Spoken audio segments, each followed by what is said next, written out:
दोस्तों जय Hind. Yesterday success गुरु के यूट्यूब प्लेटफॉर्म पर आप सभी का हार्दिक स्वागत अभिनंदन है। दोस्तों आशा करते हैं आप लोग अच्छे होंगे, स्वस्थ होंगे, ज़बरदस्त होंगे। दोस्तों मैं प्रवीण सर आज एक ऐसा पॉइंट दोस्तों लेकर के आया हूँ। आज पढ़ाने के लिए नहीं दोस्तों, आज हम आपके बीच में कुछ चर्चा करने के लिए, कुछ साझा करने के लिए आए हुए हैं दोस्तों। हमारा पॉइंट है दोस्तों कैरियर पर चर्चा। आज का विषय है, आज का पॉइंट है दोस्तों कैरियर पर चर्चा। क्योंकि एक एक दिन हमारा दोस्तों निकलता जा रहा है, एक एक दिन, एक एक सेकेंड जो बीत रहा है दोस्तों, उतना ही कंपटीशन आगे हमारा बढ़ रहा है। तो आज हम उसी कड़ी में दोस्तों आज चर्चा करेंगे कैरियर पर। आपके आने वाले जो एग्जाम्स है दोस्तों, उस पर हम चर्चा करेंगे। तो आइए ज़्यादा देर हम विलंब नहीं करते हुए दोस्तों अपने पॉइंट पर, अपने फोकस पर दोस्तों बात करते हैं। तो आज आप लोग देख रहे होंगे दोस्तों, इसमें सक्सेस होने के लिए आपको दो तीन चीज़ों की दोस्तों आवश्यकता होती है। क्योंकि अभी जैसे हम कुछ हमारे भाई, कुछ हमारे बहन हाई स्कूल या 12th पास किए होंगे, कुछ बच्चे हमारे, कुछ भाई बहन हमारे 10th और 12th पास किए हुए होंगे। लेकिन उन सब की समस्या है दोस्तों, उनको इतनी ज़्यादा जानकारी नहीं होती है। घर के लोग जो भी बताते हैं उसी पर वो आगे निकल पड़ते हैं दोस्तों। तो लेकिन उसके बारे में कोई भी काम करने के पहले जो है हमें पूरी तरह से दोस्तों सोचना चाहिए। जब तक हम पूरी तरह से सोचेंगे नहीं, और एक ये भी हमें देखना है दोस्तों कि क्या उस एरिया की तरफ, उस पॉइंट की तरफ हमारी रुचि है, हमारा इंटरेस्ट है या नहीं है। क्योंकि कई बारी हम दूसरे को देख करके ही फैसला ले लेते हैं कि हमें ये करना है, हमें वो करना है, हमें क्या ये करना है, जो भी है दूसरे को देखे और उसी राह पर हम निकल लिए, तो ये सर्वथा गलत ही होता है। तो हम एक बार पहले हमारे जो भाई बहन है, जो +2 का भी पेपर दिए हैं, जो इंटर का भी पेपर दिए हैं, रिजल्ट अभी पास आउट नहीं हुआ है दोस्तों, तो उस पे हम उनको थोड़ा गाइड करने का काम करेंगे। उनको थोड़ा समझाने की कोशिश करेंगे, आपको थोड़ा समझाने की कोशिश करेंगे। देखेंगे कि क्या क्या पॉइंट्स होते हैं दोस्तों। जैसे आपने +2 कर लिया, इंटर आपने क्या कर लिया, 12वीं पास आउट कर लिया। अब समस्या ये है कि 12वीं आपने पास आउट तो कर लिया, लेकिन इसकी शुरुआत दोस्तों, हमारे कैरियर की शुरुआत हाई स्कूल से हो जाती है। कैरियर की शुरुआत हमारे दोस्तों हाई स्कूल से ही हो जाती है। क्योंकि हाई स्कूल में हमारा अलग अलग स्ट्रीम की तरफ जो है हमारा एरिया जो है, हमारा सब्जेक्ट जो है डिवाइड हो जाता है। अब जैसे हाई स्कूल के बाद हमारा साइंस स्ट्रीम की तरफ चले जाते हैं, साइंस सब्जेक्ट की तरफ चले जाएंगे, आर्ट की तरफ चले जाएंगे, कॉमर्स की तरफ चले जाएंगे। यानी कि जिसका जिधर भी रुचि होगी दोस्तों, उसी तरफ चले जाते हैं। लेकिन क्या होता है, आगे चलते हैं फिर देखते हैं कि उधर तो हमारी रुचि है ही नहीं। किसी तरह इंटर पास कर लिए, इंटर पास करने के बाद दोस्तों अपने सब्जेक्ट में वो क्या करने लगते हैं, परिवर्तन करने लगते हैं। जैसे यहाँ पे साइंस है तो बाद में वो क्या करने लगते हैं, बैचलर ऑफ आर्ट यानी कि BA करने लगते हैं। क्योंकि साइंस से पढ़े हुए अब यहाँ पे फिर उनको थोड़ी प्रॉब्लम आती है, लेकिन धीरे धीरे क्या होता है, एडजस्टमेंट हो जाता है। फिर कॉमर्स हो गया, आर्ट हो गया, लेकिन फिर से प्रश्न उठता है अब यहाँ पे दोस्तों। अब जैसे यहाँ पे उन्होंने साइंस से कर लिया, अब या तो वो दो होंगे इसमें, बायोलॉजी से भी करेंगे किए होंगे और यहाँ पे मैथ से भी किए होंगे। अब यहाँ पे प्रॉपर अगर देखा जाए तो बायोलॉजी वाले जो स्टूडेंट होते हैं वो या तो अपना मेडिकल की तरफ जा सकते हैं,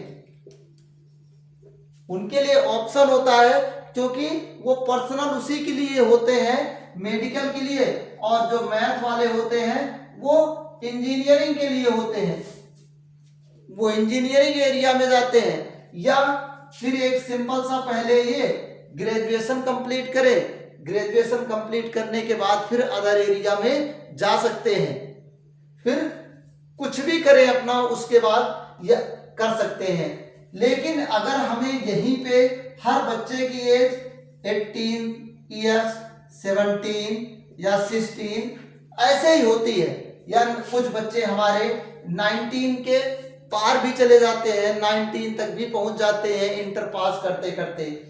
तो अब यहाँ पे एक प्रश्न और उठता है कि यदि ये इंटर पास आउट कर लिए हैं, तो अब पास आउट करने के बाद उनके पास एक ऑप्शन पढ़ाई के साथ साथ और भी बचता है, वो है कॉम्पिटिटिव एग्जाम्स की तैयारी करना, प्रतियोगी परीक्षा की तैयारी करना। अब प्रतियोगी परीक्षा की तैयारी कैसे करेंगे? अब पहला नंबर तो फॉर्म आएगा, लेकिन उसके पहले प्रतियोगी परीक्षा में भी उनका एक सपना होता है कि मुझे रेलवे में जाना है, बैंक में जाना है, आर्मी में जाना है, दिल्ली पुलिस में जाना है, उत्तर प्रदेश पुलिस में जाना है, बिहार पुलिस में जाना है। अलग अलग जगहों पे अलग अलग फिर से रिक्वायरमेंट फिर बढ़ जाती है दोस्तों। तो वहां पे फिर से स्टूडेंट के सामने एक चुनौती खड़ी होती है, तो फिर उस चुनौती को वो अपने हिसाब से वो डील करते हैं, पूरा अपने हिसाब से समझते हैं, फिर वो प्रतियोगी परीक्षा में लग जाते हैं। या कुछ बच्चे फिर उधर बीए करने लगते हैं, बीएससी करने लगते हैं, बीकॉम करने लगते हैं। लेकिन अब प्रतियोगी परीक्षा की तैयारी तो दोस्तों करना शुरू कर दिए कि मुझे अब सरकारी नौकरी की तैयारी करना है, क्योंकि हर घर वालों का, हर माँ बाप का एक सपना होता है कि हमारा बच्चा भी जो है गवर्नमेंट जॉब में हो। लेकिन अब यहाँ पे कुछ हमारे ऐसे भी भाई बहन होंगे जो आईएएस, पीसीएस का भी सपना देखने लगते हैं दोस्तों। फिर भी यहीं से उनकी तैयारी शुरू होती है, क्योंकि वो अपना स्नातक की परीक्षा पास करना होता है दोस्तों, जिसके लिए फिर वो 3 साल स्नातक की परीक्षा पास करेंगे, उसके बीच में अपना तैयारी करते रहेंगे दोस्तों। फिर स्नातक की परीक्षा पास करने के बाद वो आईएएस, पीसीएस जो भी हैं ये सारे एग्जाम्स उनको क्लियर कर सकते हैं। तो अब यहाँ पे हम लेकिन कॉम्पिटिटिव एग्जाम्स की बात करेंगे अभी, कि प्रतियोगी परीक्षाओं की बात करेंगे कि जब आता है स्टूडेंट तो उसको सबसे पहले ओवरऑल क्या करना चाहिए। अब सबसे पहले तो उसे दोस्तों डिसाइड करना चाहिए, आपको डिसाइड करना चाहिए कि हमें सबसे पहले किस प्रतियोगी परीक्षा की तैयारी करना है, हमारी जो चॉइस है वो किस में है। तो अब हमारी चॉइस हो गई पहला पॉइंट। अब चॉइस हमने मान लो अपने हिसाब से कर लिया जो भी पॉइंट्स थे। अब ये चॉइस करने के बाद अब हमारा फिर पूरा एक गोल पूरा सेट करना पड़ेगा कि हमें ये कैसे मिलेगी, उसकी थीम पहले पूरी समझने पड़ेगी दोस्तों। उसका पूरा हमें सब्जेक्ट निकालना पड़ेगा कि हमें क्या क्या पढ़ना है, कौन कौन सा सिलेबस पढ़ना है, पूरी उसकी एक नोट्स चाहिए दोस्तों। फिर वो नोट्स ढूंढने के लिए तत्पर हो जाता है, कोचिंग्स में जाते हैं, ऑनलाइन कोचिंग लेते हैं, ऑफलाइन कोचिंग लेते हैं, फिर वहां से वो पूरा अपना कलेक्शन करता है, फिर वो तैयारी में लग जाते हैं दोस्तों। फिर लेकिन एक उनके पास फिर भी ऑप्शन नहीं होता दोस्तों, महीना 2 महीना 3 महीना तैयारी करते हैं, वैकेंसी नहीं आती है, फिर वो उसमें डिमोटिवेट हो जाते हैं।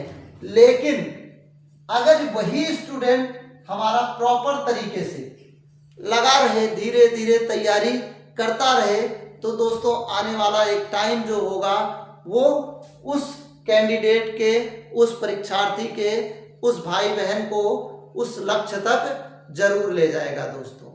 तो लेकिन अब ये प्रश्न ये उठता है कि वो बीच में ऐसा क्या सिचुएशन आ जाती है, ऐसा क्या प्रॉब्लम आ जाती है जो थोड़े से ढीले हो जाते हैं दोस्तों।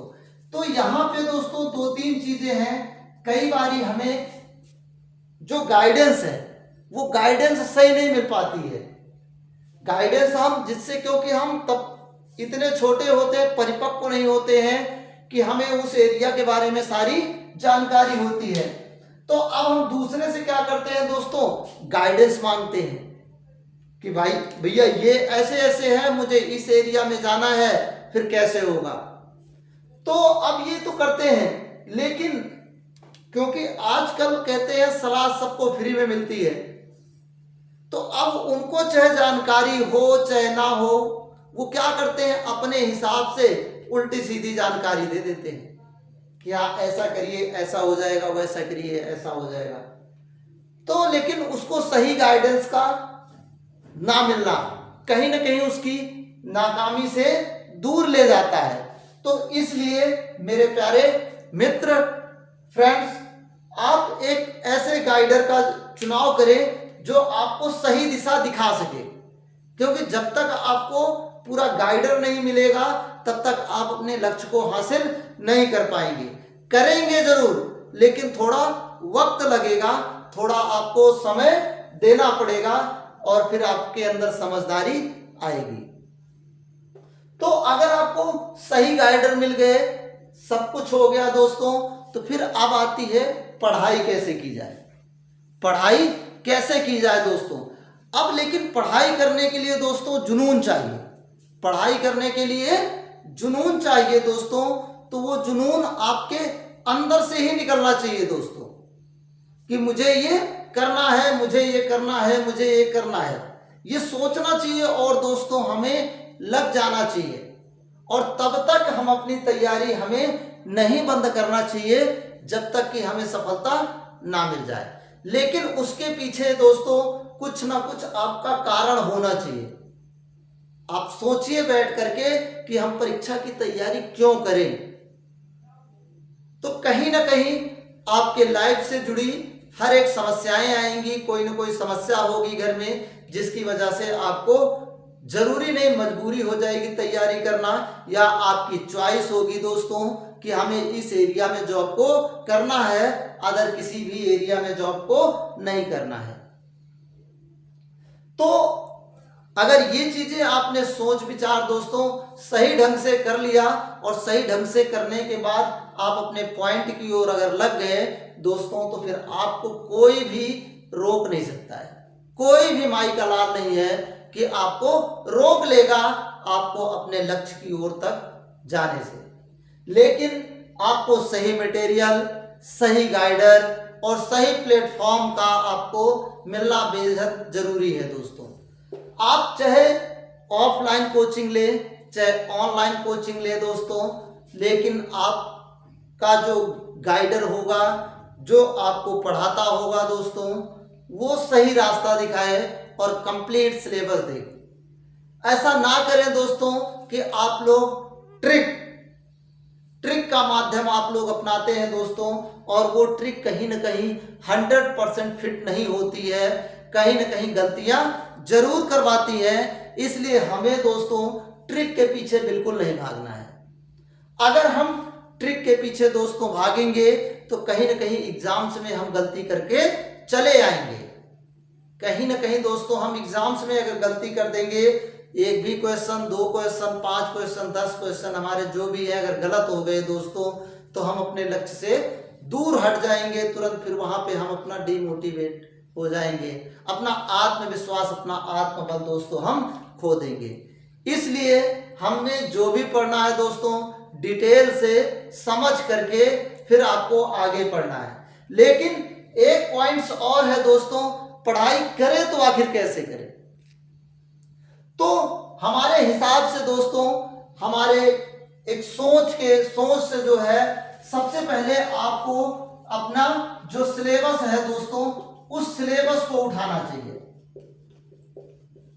उस सिलेबस को दोस्तों आपको क्या करना चाहिए, लेना चाहिए उस सिलेबस को आप 2 बार, 3 बार, 5 बार, 10 बार सिलेबस ही पढ़े और सिलेबस पढ़े दोस्तों, सिलेबस को समझे कि इसके अंदर हमें क्या क्या पढ़ना है।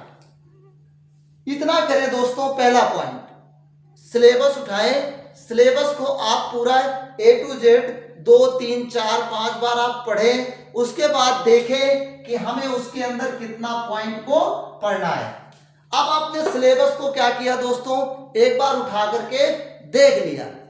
अब आता है कोई भी पॉइंट, कोई भी सब्जेक्ट। पहले हम सब्जेक्ट पकड़ेंगे दोस्तों, एक एक सब्जेक्ट की तैयारी हम पहले पूर्ण करेंगे अच्छे से, एक एक सब्जेक्ट की पूर्ण करेंगे। लेकिन कैसे दोस्तों, जो भी पॉइंट होंगे, जो भी सिलेबस का पॉइंट होगा, जो भी सिलेबस का हमारा लेसन होगा, उस लेसन को दोस्तों हम तब तक नहीं बढ़ेंगे आगे जब तक उस लेसन के बारे में हमें पूरी डिटेल से एकदम पूरा निचोड़ नहीं समझ में आ जाता है, तब तक हम अपना आगे उसके नहीं बढ़ेंगे। जब अगर हमें पूरा वो पॉइंट एकदम पूरा तैयार हो जाता है दोस्तों, तब हमें आगे बढ़ना चाहिए दूसरे पॉइंट की ओर। दोस्त अक्सर करके हमारे भाई बहन जो गलतियां करते हैं दोस्तों, वो यहीं से गलती करते हैं कि एक पॉइंट नहीं तैयार हुआ दोस्तों दूसरे पॉइंट पे, दूसरा नहीं तैयार हुआ दोस्तों तीसरे पॉइंट पे। लोग ये कहते हैं दोस्तों, पहले एक बार पूरा सरसरी निगाहों से पूरा पढ़ ले, फिर उसके बाद लौट करके दोबारा कंफर्म करेंगे। पर ये गलत है दोस्तों, आपका टाइम ज्यादा बर्बाद होगा दोस्तों, आने वाला जो एग्जाम्स होगा उससे आप बहुत दूर हटेंगे। तो पहला पॉइंट है, आप जो भी चीजें उठाओ, जो भी मटेरियल उठाओ, जो भी टॉपिक उठाओ दोस्तों, उसके बारे में पूरा A to Z पढ़ाई करें, ट्रिक से ना पढ़ें। पहला पॉइंट, आप पहले एक बार उसकी परिभाषा देखिए, उसके उदाहरण देखिए, उसको प्रॉपर तरीके से समझिए दोस्तों। फिर ट्रिक होती है दोस्तों आपके क्विक रिवीजन के लिए। आपका एग्जाम एकदम जब पास में होता है दोस्तों, उस टाइम पर आपके लिए वो जो ट्रिक होती है वहां पे रिवीजन करने के लिए होती है। तो आपको जो है दोस्तों, ये जो पॉइंट आप लेते हो दोस्तों, जो सब्जेक्ट का आप सिलेबस उठाते हो, लेसन उठाते हो, उसके बारे में पूरा आप एक डिटेल से विस्तार पूर्वक पूरा पढ़ें, फिर आप दूसरे पॉइंट पर जाएं दोस्तों। लेकिन किसी एक ही प्लेटफॉर्म से आप पढ़ाई करें, क्योंकि अलग अलग ऑनलाइन के जो कोर्सेस हैं दोस्तों, वो अपने अपने तरीके से अपने अपने हिसाब से पढ़ाते हैं। ऑफलाइन की भी जो कोचिंग्स होती हैं दोस्तों, सारे टीचर अपने अपने हिसाब से पढ़ाते हैं। तो इसलिए दोस्तों आप उन्हीं की वीडियो देखिए जिनकी वीडियो आपको समझ में आती है, आपको पसंद आती है, आपको उसके अंदर दम लगता है दोस्तों, उन्हीं की वीडियो आप देखिए। ये नहीं कि आप ऊपर का देख करके फिगर आपने उसको भी देख लिया, उसको भी देख लिया, उसको भी देख लिया। इससे क्या होगा दोस्तों, आपके अंदर कंफ्यूजन पैदा होगा, क्योंकि बहुत सारी ऑनलाइन जो कोचिंग है उसमें ट्रिक्स के माध्यम से आपको थोड़ा बहुत समझा दिया जाता है। वही एग्जाम्पल देंगे दोस्तों जो उस ट्रिक में काम करता है। तो हमें विस्तार पूर्वक किसी एक पर कंसंट्रेट होकर के दोस्तों, उसी की पूरी वीडियो से, उसी की ऑफलाइन कोचिंग से हमें पूरे संसाधन जुटा करके मेहनत करके पढ़ाई करना है। अब प्रश्न ये उठता है दोस्तों, हम कैसे पढ़ें? तो दोस्तों जो बेस्ट टाइम है वो है आप रात को 10 बजे तक पढ़ें। 10 बजे के बाद आप सो जाएं दोस्तों, फिर आप मॉर्निंग में 4 बजे उठ जाएं। 4 बजे जब आप उठ जाएंगे तो शाम को दोस्तों आप जो लिखने वाला काम है या जो एक बार लर्न करने वाला काम है वो करें। मॉर्निंग में आप दोस्तों जो शाम का पढ़ा हुआ पोर्शन है आप उसे एक बार रिवीजन कर लें, तो दोस्तों वो पॉइंट आपके दिमाग में एकदम पूरा सेट हो जाएगा। क्योंकि जब आप सुबह उठते हैं तो कोई भी चीज आपके दिमाग में नहीं रहती है, सोने के बाद सारी चीजें दोस्तों विस्मृति हो जाती है, यानी कि हट जाती है। फिर आप जब सुबह उसका रिवीजन करेंगे दोस्तों, सुबह पढ़ेंगे तो आपके दिमाग में एक बार पूरा कंठस्थ हो जाएगा। तो दोस्तों ये मेरा पूरा एक ओवरऑल आपके जो कैरियर है, जो परीक्षा है, उस पे पूरा मैंने एक बार अपने व्यू के हिसाब से आपको हमने समझाने की, पूरी अपने थीम के हिसाब से समझाने की कोशिश की दोस्तों। अगर आपको ये वीडियो हमारा पसंद आया हो दोस्तों, तो आप हमारे चैनल्स को दोस्तों चैनल को सब्सक्राइब करें और लाइक करना ना भूलें दोस्तों, क्योंकि आपकी एक लाइक, आपका एक कमेंट ही दोस्तों हमारा उत्साह है। तो ये सारे पॉइंट्स आपको दोस्तों फॉलो करना है, आप हर एक चीज को देखना है दोस्तों, उसके बाद ही आपको आगे की ओर कदम को बढ़ाना है। धन्यवाद।